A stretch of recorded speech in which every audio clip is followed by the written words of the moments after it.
Hello and welcome back to my channel. I'm Jessica Moorhouse, and as someone who is a financial educator, but also as someone who has been investing for about 13 or 14 years now, I want to share some of my top tips for anyone who is in their 20s and they want to get started with investing. But honestly, if you're watching this and you're in your 30s or 40s and you're just getting started with investing, all this information is relevant to you too. It's really just if you're a beginner investor and you have no idea where to start and you're also looking for a Canadian to walk you through what you need to know, then you're going to want to watch this video. Okay, so you probably already know what investing means. It ultimately just means you're buying an asset that will either increase in value or provide you with income or do both. And you can do this by buying so many different types of assets like real estate, wine, collectibles, artwork, baseball cards, so many different things. But what most people actually invest in, and what you're probably more familiar with, is stocks and bonds or stock and bond funds. And that's really what we're going to focus on in this video. Now, often I get asked, hey, I want to get started investing.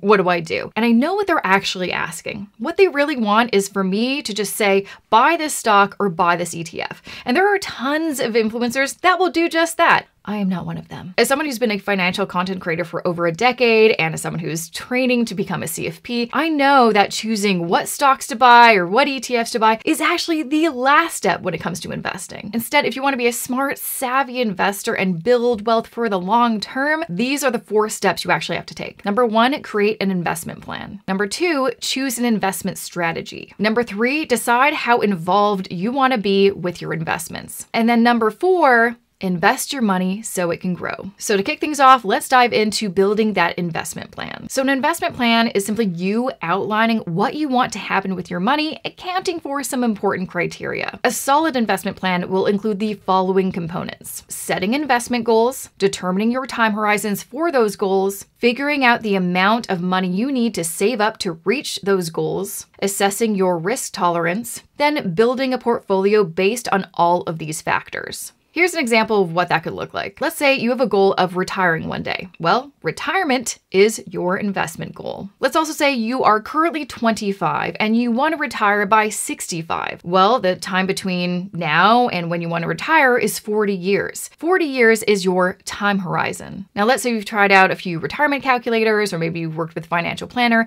and you've determined that you need at least $2 million to have the retirement lifestyle that you want at 65. $2 million is your goals amount. Now, let's also say that you tried out a few risk tolerance questionnaires to figure out how comfortable are you with risk, or how much volatility can you stomach inside your portfolio. After trying out some of those questionnaires, you discover that you have an aggressive risk tolerance. That is your current risk tolerance. Now what? Well, with all of this information and by trying out some of those investor questionnaires that you can find out online, you now need to find out what is the optimal asset allocation for your portfolio. Asset allocation simply means the proportion of stocks and bonds in your investment portfolio. Not only that, you also need to figure out how much should I be contributing to my investments on a monthly basis in order to reach my goal. For this example, based off this information, you'd likely want a portfolio that's 70% stocks, 30% bonds, or 80% stocks and 20% bonds. Now, in terms of how much you can contribute, you can kind of work backwards using a compound interest calculator, which I did. Assuming a rate of return of 8% per year, you would need to contribute $625 per month for 40 years in order to reach your $2 million goal. Now, I do just want to add a note to this.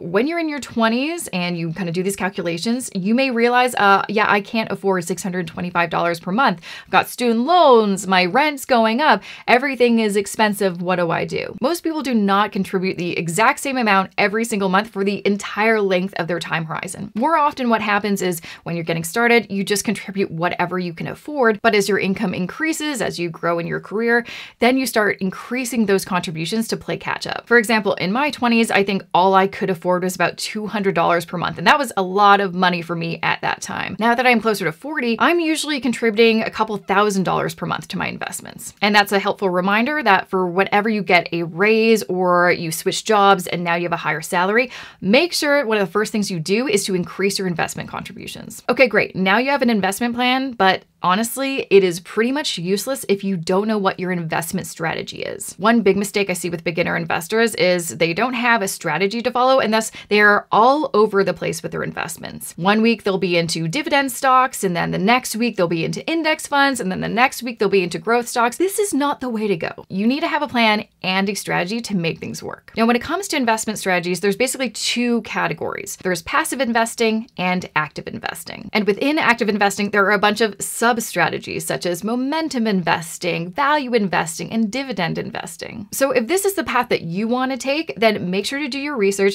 and make sure you really understand the rules to follow for whatever specific strategy you're going to follow. Now, passive investing, on the other hand, is all about matching market returns, not beating them. And you do this by investing in a portfolio of index funds. Now, this strategy has gained popularity over the past decade, and I think there's a couple great reasons why. First, it is very easy to implement and automate. The fees are significantly lower, but also stats show that it is very difficult to beat the market. I highly recommend you check out this website, Spiva, that has a bunch of great data and it updates it every single year to show you how difficult it actually is to beat the market. And because passive investing is so simple and not time consuming, that's why it's often given different names like couch potato investing or lazy investing. It doesn't mean that you are a couch potato or you are lazy. It just means that you don't have to do a lot of work to invest your money and build wealth if you're following this strategy. It's easy to set up, it's easy to automate, and it will maybe take 1 or 2 hours of your time per year. And for all of these reasons and more,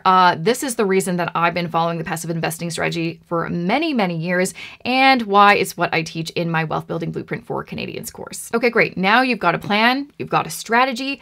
Now let's talk about how to actually invest. And the how ultimately comes down to how involved do you actually want to be? I know most people would love to just hand off all their investments to some third party and they can deal with it.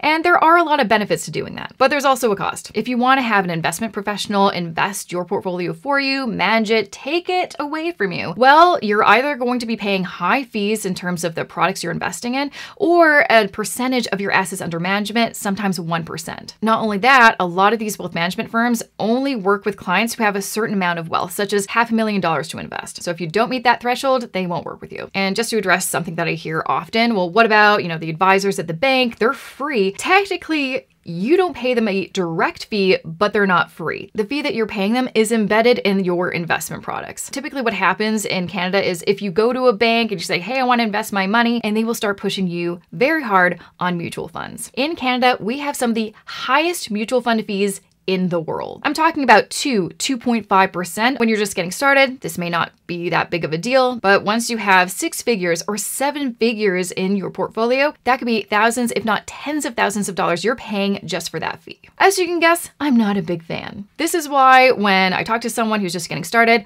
I think there are 2 better alternatives. Use a robo-advisor or go self-directed. Now, a robo-advisor is an online platform that has a pre-built portfolio of index ETFs.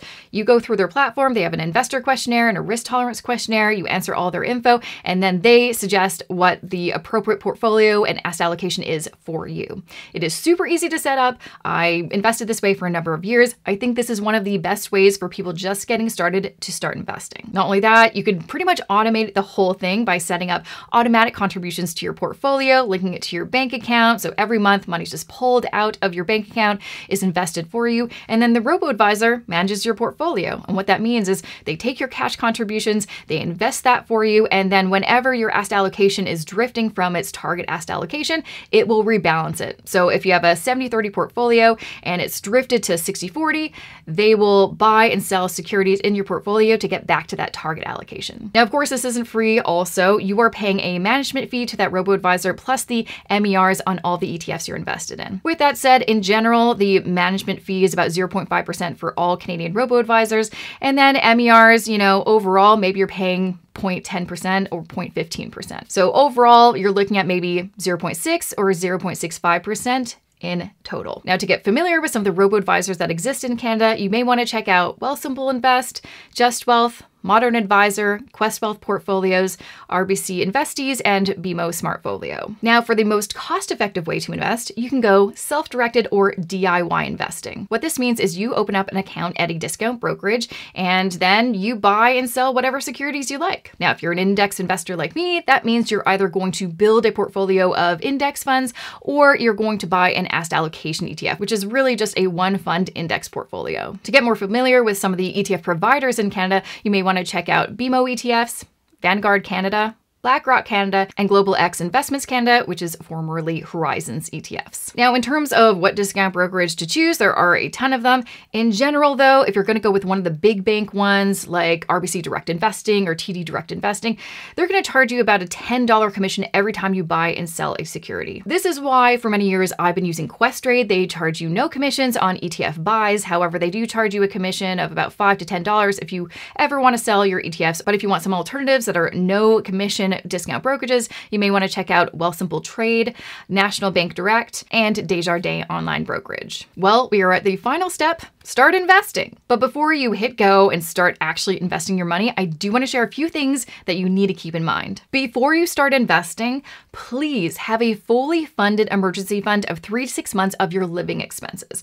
If you don't have this, you're not ready to invest. Along the same lines, if you have high interest debt, I'm talking about credit card debt that's charging you like 20%, focus on paying off that first before investing, because it is very highly unlikely you're going to earn 20% on your investments. But if you pay down that debt, that's a guaranteed 20% return. Make a budget to find out how much you can actually afford to invest on a regular basis. Even if it's only $50 per month, that's okay. It's all about just getting started as soon as possible. And like I mentioned, as your income increases, or maybe you're able to decrease your cost of living, make sure to allocate more into your investments. Now, if you're working for a company and they offer a group RRSP or a pension, make sure you're participating, because that employer match is free money that you don't get if you don't participate in that plan, and that money is being invested, it is growing. But also I would say, especially depending on what kind of plan it is and how much freedom you have to choose how that money is invested, make sure you really understand what's the asset allocation.